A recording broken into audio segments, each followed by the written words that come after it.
దేవునికి మహిమ కలుగునుగాక. కూడి వచ్చిన ప్రభు పేరట మీ అందరికీ వందనాలు. మరణాత. దేవునికి మహిమ కలుగునుగాక. మీ అందరికి శుభాలు. బాగున్నారండి? మీ అందరూ బాగున్నారని తలంచొచ్చు. మన ప్రభువును రక్షకుడైన యేసుక్రీస్తు యొక్క పరిశుద్ధమైన నామములో మీ అందరికి శుభాలు తెలియపరుస్తున్నాను. ప్రియులారా, ఈరోజు ఉదయకాలంలో చెప్పుకున్న పాఠమే ఈరోజు పాఠము కొరకు ప్రార్థన చేసుకుందాం. ఉదయకాలం 5వ అధ్యాయము 21 వరకు మనం 20 వచనాల వరకు చదువుకున్నాం. ఈరోజు 21 కాడి నుంచి మనము చదువుకుంటుండగా ఇక్కడ 42 వచనాలు కనపడుతున్నాయి. ఈ మాటలన్నీ మనం చదువుదాం, గమనించి ప్రార్థన చేద్దాం. ప్రార్థన. సర్వ సృష్టిని నీతిని పరిపాలించుచున్న సృష్టికర్తవైన దేవా, నీకు స్తోత్రాలయ. ఈ సమయంలో నీ వాక్యము చేత మమ్మల్ని బలపరిచి నడిపించి ఆదరించి ఆయుధపరిచిన మా ప్రభువా, నీ కొందనాలు. నిత్యము పరిశుద్ధుడు పరిశుద్ధుడని కొనియాడబడుతూ కీర్తించబడుతూ ఆరాధించబడుచున్న ప్రభువా, నీ కొందనాలయ్య. ఈ సమయంలో నీ దాసుడిని నేను నీ లేఖనమును చేతపట్టి నీ ఎదుటి నిలుచున్నాను ప్రభా. నిలుచున్న నేను నా తలంపులు నా ఆలోచన మరుగు చేసి ప్రభువా, నీ బిడ్డలతో మీరే మాట్లాడమని, నీ వాక్యము చేత నీ బిడ్డలను కట్టమని, నీ వాక్యం చేత నీ బిడ్డలను బలపరచమని, నీ వాక్యం అనే జ్ఞానమును వివేకమును వినయముతో నీ బిడ్డలను బలపరిచి నడిపించమని, నీ దాసుడి నన్ను నాలో ఉండి నీవు మాట్లాడమని. ఎందుకంటే నేను మాట్లాడితే ఎవరికి అర్థం కాదు, నా మాటలు ఎవరు వినరు ప్రభువా. కనుక నీవే నీ లేఖనము ద్వారా బయలుపరిచి నడిపించమని ఆత్మరూపుడు రక్షణకర్త అయిన దేవదేవుని నామమున అడిగి ప్రార్థన చేయుచున్నాను పరమ తండ్రి, ఆమేన్. మన తండ్రి అయిన దేవుని సన్నిధి సహాయము తోడుగా ఉండి ముందుకు నడిపించునుగాక, ఆమేన్. ప్రియులారా, మరొకసారి మీ అందరికీ మరణాత. ప్రియులారా, దేవుని వాక్యములు అనేక విషయాలు కనబడుతున్నాయి. అపోస్తుడైన పౌలు శీలలు చేసిన ప్రార్థన, ఈ యొక్క పేతురు యోహాను గారు శిష్యులందరూ చేసిన ప్రార్థన ఎటువంటిదో మనం చూస్తున్నాం. ఉదయకాలంలో అననీయ సపరియా వారు చేసిన క్రియలు, వారి తర్వాత వారికంటే ముందు శిష్యులు చేశారు, తర్వాత సంఘము కూడా ఏ రీతిగా ఆలోచనలోకి వెళ్ళింది, ఆలోచనలో ఉంది అనేది అపోస్తుల గ్రంథంలో సంఘము ఎలా నడుచుకోవాలో, సంఘము ఏ రకంగా తీర్మానం తీసుకోవాలో, విశ్వాసులు ఏ రకంగా తీర్మానం తీసుకోవాలో, ఎందుకు తీసుకోవాలో, దేని కొరకు తీసుకోవాలో, తీసుకున్న ఆ తీర్మానాన్ని కట్టుబడుతున్నామా లేదా అనేది ఒకసారి మనం అందరూ ఆలోచించాలి. అటువంటి ఆలోచన ఈరోజు ప్రభు మనకు ఇచ్చారు ప్రియులారా. దానికి గమనించండి, వాక్యాన్ని బట్టి మీరు మాట్లాడండి. ఎందుకంటే వాక్యము అనేక రీతిలుగా మనకు బయలుపరుస్తుంది. ఈ విషయాలు మర్చిపోవద్దు ప్రియులారా. ఎందుకంటే దేవునికి మనుషులుగా మానవులుగా మనం జన్మించి జీవిస్తున్నప్పుడు మనం ఒక మాటకు ఒక క్రియకు కట్టుబడి ఉండాలి. అలాగైతేనే ప్రభు అన్నారు, మీరు నా యొద్దకు రండి అన్నారు. కట్టుబడకపోతే మౌనంగా ఉండండి, మీరేమీ చేయొద్దు, అలా ఉండిపోండి. మీ సమయం వచ్చినప్పుడు నేనే బయలుపరుస్తాను, నేనే మాట్లాడతాను మీతో అన్నారు ప్రభు. లేదు ప్రభా, మేము కట్టుబడతాను, ముందుకు వచ్చిన వారు ఖచ్చితంగా కట్టుబడి ఉండాలి. అననీయ సపర్యలాగా కట్టుబడినట్టు పైకి చూపించిన నటనకని అంతరాత్మ నటనకని చాలా డిఫరెన్స్ ఉంది. శరీర రీతిగా ఎలా కట్టుబడవో అంతరాత్మగా అలాగే కట్టుబడాలి. బైబుల్ బోధించేది ఏంటంటే శరీరం రీతిగా బోధించడం, అంతరాత్మను రక్షించడానికి బోధిస్తుంది. వాక్యం చెప్పేది ఎందుకంటే శరీర సంబంధమైన పాపమును కడుక్కుమని, అంతరాత్మగా నీ శరీర సంబంధంగా చేసిన పాపం అంతరాత్మగా ఆత్మ నశించిపోకుండా ఉండాలని దేవుని వాక్యం చెప్తుంది. అందుకే నీ శరీరంలోకి వాక్యానికి పంపించినప్పుడు ఆత్మ కూడా ఆనందముతో సంతోషంతో పరలోక రాజ్యముకు స్తుతి చేస్తుంది. అటువంటి విధానం మనం కలిగి ముందుకు నడవాలి.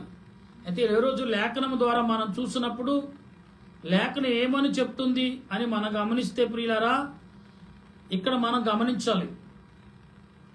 ప్రధాన యాజకుడును అతనితో కూడా ఉన్నవారందరూ వచ్చి మహాసభ వారిని ఇశ్రాయేలు పెద్దలను అందరినీ పిలువనంపించి వారిని తోడుకుని రండని బంట్రోతులను సెంట్రల్కు పంపిరి.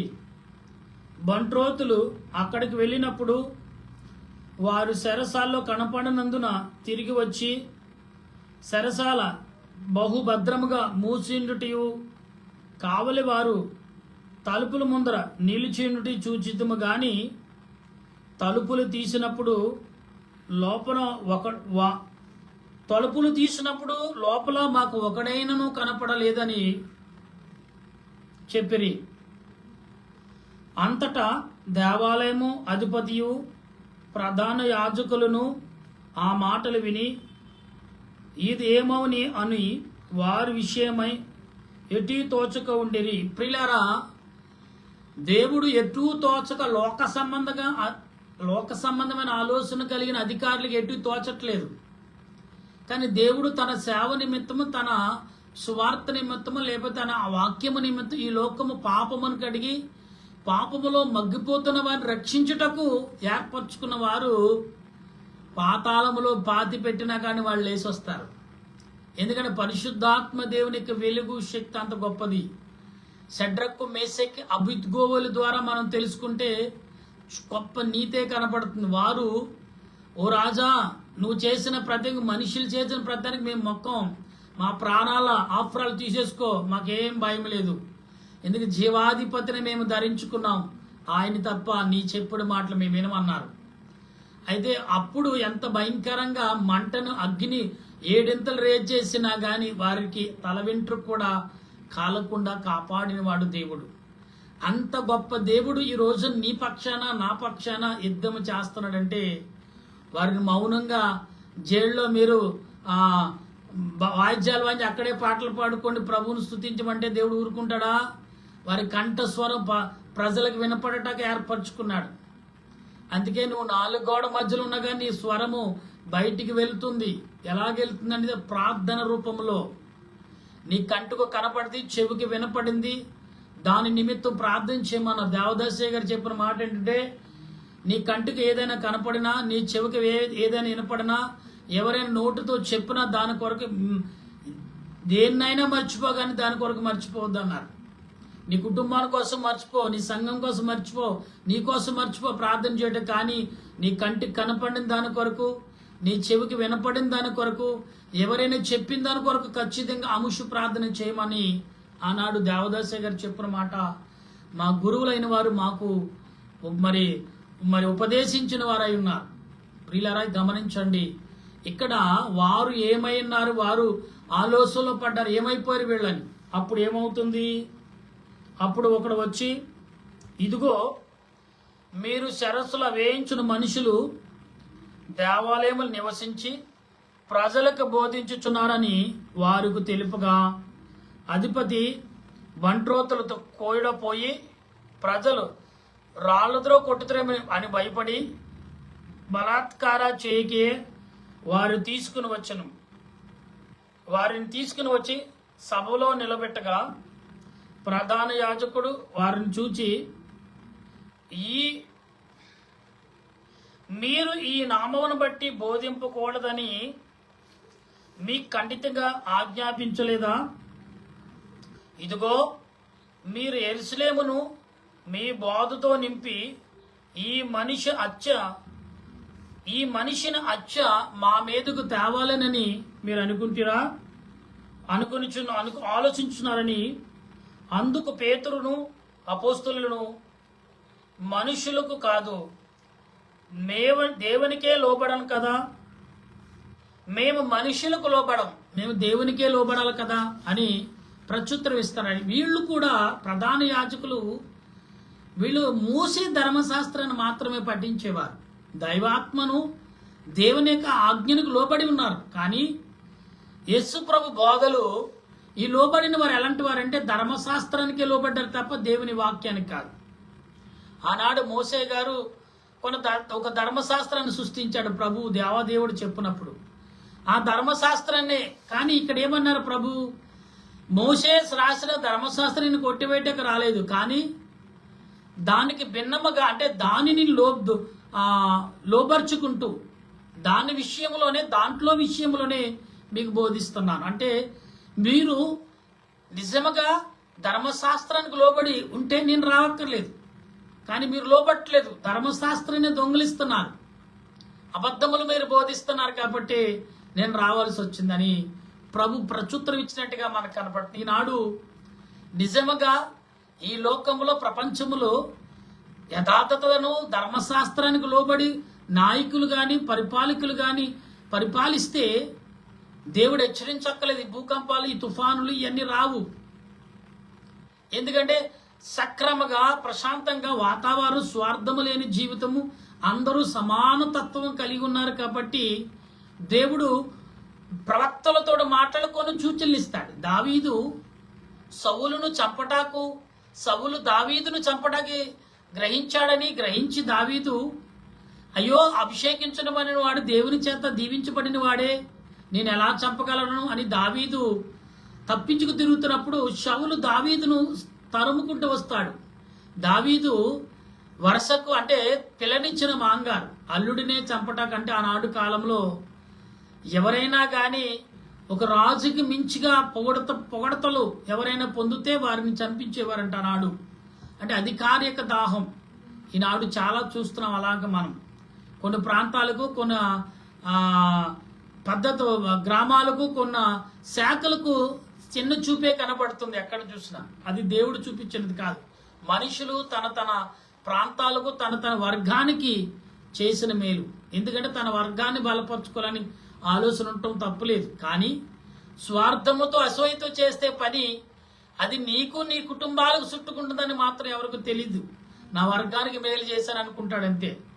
కానీ మరొక వర్గానికి పొట్టన కొట్టి నీ వర్గాన్ని పోషిస్తున్నావు అనే విషయం అది నీకు శాపముగా పాపముగా నీకు నీ పిల్లలకు ఇది 4-5 తరాల వరకు అది వెంబడిస్తుందని మనకు తెలియదు. తెలుసుకునే టైంకి నువ్వు ఉండవు. నువ్వేం చేస్తున్నావు? డబ్బుని, ఆస్తిని, అంతస్తుని ఇస్తాననుకుంటున్నావు. నీ పిల్లలకి గొప్ప పేరు ఇచ్చాననుకుంటున్నావు. నీ యొక్క దేహాన్ని ఒక స్థిరమైన స్తంభముగా అంటే ఒక రాతి బొమ్మనుగా తయారు చేసి పెట్టేస్తారు నన్ను అనుకుంటున్నావేమో.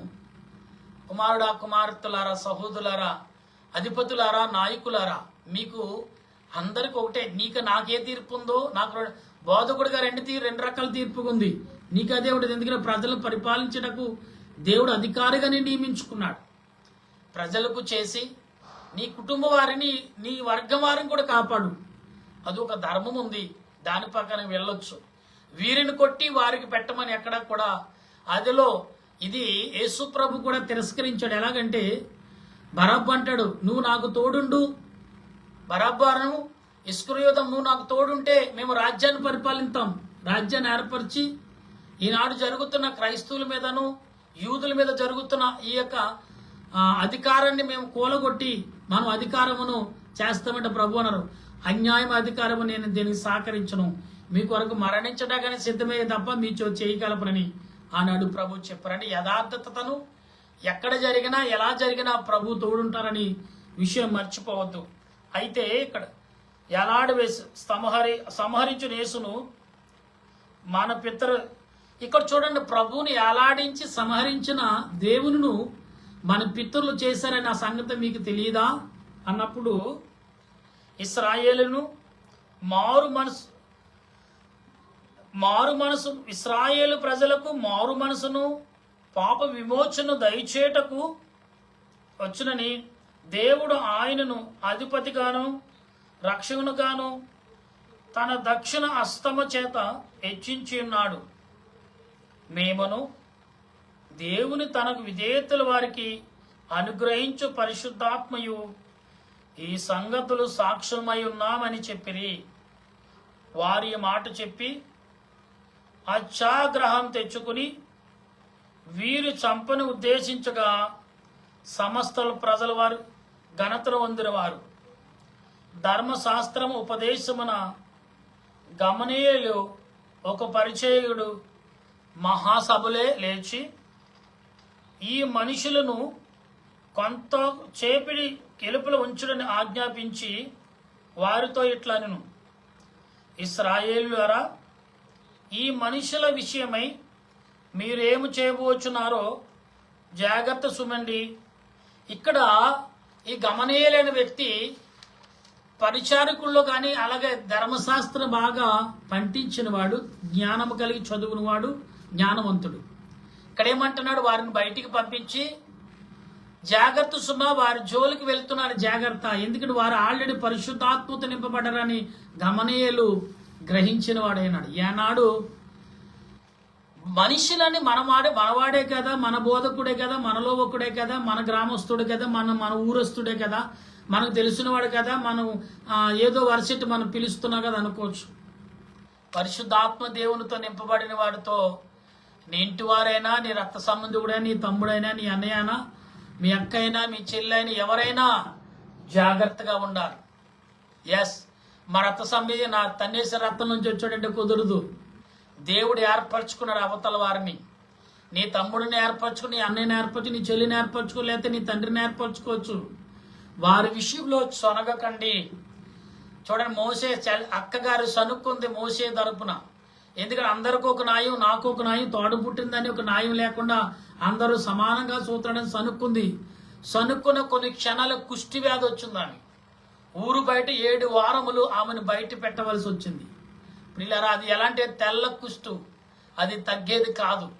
అటువంటి కుష్టుతో దేవుని ఎదుట మోసే మరలా తన అక్క తరపున పశ్చాత్తాపడి క్షమించమని కోరుకున్న తర్వాతే 7 వారాల తర్వాత మళ్ళీ ప్రజల్లోకి వచ్చింది ఆమె. గమనించండి, నీ ఇంటిలో వాడు కదా, నీ సేవకుడు కదా అనుకోకండి. ఇక్కడ గమనీయాలు చెప్తున్న మాట ఏంటి, వాళ్ళు సామాన్యులు కారు, వారితో జాగ్రత్త కలిగి ఉండండి అని చెప్తుండే. వీళ్ళేంటి బయటికి వెళ్ళి తీసుకుని రాళ్ళేసి కొట్టి చంపేద్దాం అని ఆలోచనలో ఉన్నారు. కానీ అతడు ఒక నాయకు పెద్దగా ఉండి, ప్రధాన యాజకుడిగా ఉండి, అక్కడ పెద్దగా ఉండి అతను మాట్లాడుతున్న మాటలు ఏమంటున్నారు వీళ్ళు అంటే, మీ దినములకు మునుపు దూత లేచి దానికి గొప్పవాడిని చెప్పుకొనెను. ఇంచుమించు 400 మంది మనుషులు వారితో కలుపుకుని వాడు చంపబడి, వానికి లోబడిన వారందరూ చెదరి వ్యర్థులైరి. ఇక్కడ ఒక ఉపమానం చెప్పాడు. ఇదిగో, ఎవరైతే ఒక మనిషికి లోబడి మీరు చేస్తున్నారో, ఆ మనుషుడు మాటకి మీరు లోబడ్డారో, తర్వాత మీరు దేశదిమ్మరులు అయిపోతారని ఒక హెచ్చరిక ఇస్తాడు. అంటే మీరు ఎవరితో డీలుకున్నారో తెలుసా? పరిశుద్ధాత్మ దేవుని యొక్క దాసులతో. అందుకనే అన్యులు బాగా ఇది పాటిస్తారు. ఎందుకంటే పండితుడు వచ్చాడంటే అతడుకు చాలా మర్యాదలు చేస్తారు. అతను ఒకప్పుడు తింటాక మెతుకులు లేకపోయినా కానీ ఒక పండితుడు వచ్చాడంటే అతడికి ఎన్ని రకాల సేవలు చేస్తారో. ఎందుకంటే పండితుడు చెప్పిస్తే మేము నశించిపోతాం, నాశనమైతే పాపభీతులు పడిపోతామని భయపడుతూ ఉంటారు అందులో. క్రైస్తవులు భయపట్ల ఇవాళ సేవకుడు అంటే భయలేని మనుషులుగా మారిపోయారు. అంటే మృగాలుగా మారిపోతున్నారు సంఘాలు, మనుషులు. సేవకుడు అంటే గౌరవం లేదు. ఇక్కడ ఏమంటున్నారు చూసారా, ఇదిగో మీరు ఎవరైతే సేవకుల్ని చంపాలని చూస్తున్నారో, వారికి సహకరిస్తున్నారో, అతడు నాశనమైంది కాకుండా మిమ్మల్ని కూడా నాశనం చేస్తాడు. దేశదిమ్మరులై నాశనమైనట్టు మీకు తెలియదా అన్నారు. దేవునికి వ్యతిరేకమైన వారు ఎంతమంది నశించిపోయి చూసారు, చరిత్ర చెప్తుంది. కానీ మనము కూడా ఈనాడు ఈ ఏళ ఒక నాయకుడి మీద అనేక రకాలుగా మాట్లాడిన వాడే, మీడియాకు ముందుకు వచ్చి మాట్లాడిన వాడే 10 రోజులు కంటికి కనపడ్డవాడు. ఏమైపోయాడో తెలియదు, ఎలాగున్నాడో కూడా తెలియదు, అసలు ఎక్కడికి వెళ్ళాడో కూడా తెలియని పరిస్థితిలో ఉన్నాం. కానీ దేవదేవుడు ఈ లోకంలో ఒక నాయకుడు అంటేనే మీరు ఈ రకంగా చేసినప్పుడు సృష్టికర్త దేవదేవుడు నువ్వు చేసేదేంటి, నీ తరంతో పోదు, కొన్ని తరాలకి ఆ పాపాన్ని అంటకట్టి వెళ్తున్నాం. మనం ఆ పాపాన్ని ఇచ్చి వెళుతున్నాం. ధనం ఇచ్చినట్టు, ఆస్తులు ఇచ్చినట్టు ఇస్తున్నాం. ఈ పాపాన్ని దేవుడు ఊరుకుంటాడా? ఊరుకోడు. గమనిద్దాం ప్రియులరా. గనుక ఈరోజు మాట్లాడుతున్న మీరు గాని నేను గాని మనమందరము ఆత్మవిశ్వాసము కలిగి దేవుని సన్నిధిలో ప్రార్థన చేసేవారిగా ఉండవలసిన వారమైనాం. అయితే ఇక్కడ మాట్లాడుతున్న ఈ మాటలు గమనించినప్పుడు, తర్వాత జనసంఖ్య దినములలో గలేయుడైన యూద అను ఒకడు వచ్చి ప్రజలను తనతో కూడా తిరుగుబాటు ప్రయత్నం చేసెను, వాడు కూడా నశించును. గమనీయుడు అనే యూదా సంబంధించిన ఒకడు వచ్చాడు, ప్రజలుగా దేవునికి వ్యతిరేకంగా ప్రవర్తించాడు, కానీ ఆడి నశించాడు అని డైరెక్ట్ గా చెప్తాడు ఇతను. చూసారా, ఈ 5వ వచనము, ఈ 4వ వచనం చాలా కఠినంగా అపోస్తుల కార్యం అంటేనే జరిగింది జరగబోతే బోధించే గ్రంథం. కానీ ఈనాడు నాయకులైన వాళ్ళారా, బోధకులైన వాళ్ళ మనం మాట్లాడే ప్రవర్తన క్రియలు ఏదో ఉత్సాహంతో 4 మాటలు చెప్పేస్తున్నాం, కానీ దాని యొక్క విధానం ప్రభావం మన మీద ఎంత పడుతుందో, సంఘాన్ని మీద ఎంత పడుతుందో, మన కుటుంబం మీద, మన పరిచయం మీద ఎంత పడుతుందో ఆలోచించుకోవడం, మొత్తం నెవరు వేసుకుని దాన్ని బోధించండి. అంతే తప్ప మన ఇష్టమైన రీతిలో అప్పటికప్పుడు తీసి బోధించడం కాదు. ఇక్కడ ఏమంటున్నాడు, వారందరూ చెప్పి చెదిరిపోయిరి. కాబట్టి నేను మీతో చెప్పినది ఏమనగా, ఈ మనుషుల జోలుకు పోక వారిని విడిచిపెట్టడి. ఈ ఆలోచనను, ఈ కార్యమైనను మనుషుల వల్ల కలిగిన ఆయన అని వ్యర్థమాయను. దేవుని కలిగిన ఇది మనుషుల వల్ల కలిగిన దాని వ్యర్థమాయను. దేవుని వల్ల కలిగిన దానిది మీరు మనుషుల చేత ఆలోచించు. మీరు ఒకవేళ దేవునితో పోరాడువారు అని మీరు అనుకుంటే వారి మాటకు సమ్మతించి, ఇక్కడ వారి మాటకి సమ్మతించి, ఎందుకంటే మీరు దేవునితో పోరాడుతున్నారా, మనుషులతో పోరాడుతున్నారు? దేవునితో పోరాడితే మీ పుట్టకత్తలు ఉండవని డైరెక్ట్గా చెప్పేస్తాడు ఆయన. అంటే చాలా తెలివిగా మాట్లాడాడు ఇక్కడ సమాజము, ఇక్కడ అందరు పెద్దలతో. మీరు కొన్ని ఉదాహరణలు చెప్పాడు. మన కళ్ళ ముందు పలానా వారి పేర్లు పెట్టి మరి చెప్పాడు. పలానా వారు చనిపోయారు, మీకు తెలుసా? ఆ చరిత్ర మన కళ్ళ ముందు మెసులుతూనే ఉంది. మరలా మీరు ఒక పాపానికి ఒడిగడుతున్నారు, ఇది చాలా దుర్మార్గతనం అని కళ్ళు తెరిపించేవారు మన మధ్య ఉన్నప్పటికీ మూర్ఖత్వం కళ్ళు కప్పేసినప్పుడు ఆ మనుషులు మూర్ఖత్వానికి అలవాటుపడి వారు చాలా మంది లోకంలో ఉన్నారు. ఎవరిని తప్పు పట్టదు, కానీ వారిని క్షమించటకును, వారిని రక్షించటకు మన వంతు ప్రార్థన మనం చేయాలి. పలానా వాడు ఏ ఊరు వాడైనా, ఏ దేశం వాడైనా, మనలో ఒకడు, మనలాగా ఒక ప్రాణం కలిగిన వాడు, మనిషి రూపం, దేవుని రూపం కలిగిన వాడు. కానీ వారి కొరకు మనం ప్రార్థన చేసి బ్రతిమాలుకోవటం మంచిది. అలాగే ఆనాడు మోషే తన అక్క కొరకు బ్రతిమాలుకున్నట్టు, ఇశ్రాయేలు ప్రజల కొరకు గోజాడినట్టు బ్రతిమాలుకున్నట్లు, అలాగనే మనము మన చుట్టుపక్కల ప్రజల కొరకు బ్రతిమాలుకోవటం ధర్మమే. యాజకులుగా, కుటుంబస్తులుగా అందరూ కూడా బాధ్యత కలిగి ప్రార్థన చేయాలి. ప్రియులారా గమనించండి. అయితే ఇక్కడ మాట్లాడుతున్న ఈ మాటలను గమనించి అందరిని అపోస్తలులను పిలిపించి కొట్టించి యేసు నామమును బోధింపకూడదని ఆజ్ఞాపించి వారిని విడిపించును. ఇక్కడ చూడండి, ఉత్తినే విడిచిపెట్టలేదు, దెబ్బలు వేశారు, కొట్టారు, ఆజ్ఞ మళ్ళీ హెచ్చరించారు. ప్రియులారా, ఎందుకంటే వినరు కొంతమంది. హెచ్చరికలు వచ్చినవరే, బాబు అతను జోలికి వెళ్ళకరా, ఒరే సింహంరా చంపేద్దరంటే నన్నేం చేద్దలే, నేను చిన్నప్పుడు పెంచానంటాడు. అప్పుడు దాకా ఏమంటే ఆకలితో ఉండి రోషము కలిగి ఉన్నది. అది ఎప్పుడు దొరుకుతాడని పంజాయిస్తుందని చూస్తుంది. దేవుడు కూడా అలాగే. గమనించండి, మీ మూర్ఖత్వంతో, నీ అధికారంతో ఈ లోకములు ఏదో ఏలబడి చేద్దామంటే మాత్రం కానే కాదు. ఇది దేవుని యొక్క సృష్టి. ఆయన సృష్టిని ఏలుబడి చేయమన్నాడు, కానీ నేనే రాజుని, నేనే ఏలుబడి చేస్తానని వారు గడ్డి తిన్నారు. ఆ సంగతి మీకు తెలుసా? దరివే రాజు ఏమయ్యాడు? దేవుడు ఆశీర్వదించినప్పుడు హెచ్చించబడ్డాడు, రాజ్యారంగును గొప్పగా చేశాడు, గొప్ప బంగళా కట్టుకున్నాడు. ఆ బంగళా పై మేడ గదిలోకి వెళ్ళి ఇదంతా నేనే, నా శక్తి వల్ల, నా ఆలోచన వల్ల అన్నాడు. ఆ క్షణం అతను పిచ్చివాడైపోయాడు. 7 సంవత్సరాలు గడ్డి మేసిన పశువు వలె గడ్డి మేశాడు. తన రాజ్యం అంతా చల్లాచెదరైపోయింది. తెంగరోళ్ళు, పిచ్చోళ్ళ పరిపాలించారు. గమనించండి, దేవుడు తట్టితే, దేవుడు గర్దిస్తే ఏ రకంగా ఉంటుందో మనందరికీ తెలుసు. కానీ కడవరి దినాల్లో ఉన్నాం, రాకడ కాలంలో ఉన్నాం. హెచ్చరికలు చాలా వేగంగా వస్తున్నాయి. ప్రకృతి హెచ్చరిస్తుంది, భూమి హెచ్చరిస్తుంది, నీళ్లు హెచ్చరిస్తుంది, గాలి హెచ్చరిస్తుంది. నేను చూశాను ఒక వార్తల్లో, ప్రియుల 2 పిల్లలు అన్ని వర్షం వస్తున్నా ఆడుకున్నారు, పిడుగుపడి చనిపోయారు. ఏమంటే ఒక బండి చెట్టు కింద పెట్టాడు, వర్షం వస్తుందని, పిడిగిపడి పీసులు అయిపోయింది మోటార్ సైకిల్. అంటే దేవుడు మనిషిని ఏ రకంగా భయపెడుతున్నాడు చూసారా? జాగ్రత్త ప్రియులారా, గమనించండి. ఎందుకు అంటే ఒక వ్యక్తి బండి దొంగతనం చేస్తున్నాడు, వర్షం కురుస్తుంది, లాక్క తీశాడు, స్టార్ట్ చేసే ప్రయత్నం చేశాడు, కిక్కు కొడుతున్నాడు, ఇలాగ పిడుగుపడి స్పాట్లో చనిపోయాడు. ప్రియులారా, దేని కొరకు పరిగెలెడుతున్నాం? ఏం చేస్తున్నాయి లోకంలో? ఎందుకు ఉదాహరణ చేస్తాం? దేవునికి వ్యతిరేకంగా మోసాలు చేస్తున్నారా? నన్ను ఎవడు చూడట్లేదు అనుకుని పిల్లి పాలు తగినట్టుగా పాపములు చేస్తున్నారా? దేవుడు చూస్తున్నాడు. గమనించండి ఒకసారి, హెచ్చరికలు ఇస్తున్నాడు మనకి. అయితే ఇక్కడ వచనములో పాపం ఇక్కడ మనం ఒకసారి పోరాడవరు సుమి, వారు అతన్ని సమ్మతించి వారి మాట అటు మాటను అతని మాటను సమ్మతించి అపోస్తులను పిలిపించి కొట్టించి యేసు నామమును బట్టి బోధింపకూడదని ఆజ్ఞాపించి వారిని విడుదల చేసెను. ఆ నామము కొరకు అవమానం పొందుటకు పాత్రువని ఎంచబడినందున వారు సంతోషించుచు మహాసభ ఎదుటిని వెళ్ళిపోయి ప్రతిదినము దేవాలయములను ఇంటింటను మానక బోధించుచు యేసే క్రీస్తే ప్రకటించుచుండిరి. దేవునికి మహిమ కలుగును గాక. ఈ 5వ అధ్యాయము ఇంతవరకు ముగించబడింది. ప్రియులారా, ఈ వచనం ఎలాగునంటే ఇక్కడ కొందరితో హెచ్చరిస్తున్నాడు. అన్యులో కొందరు కూడా హెచ్చరిస్తారు.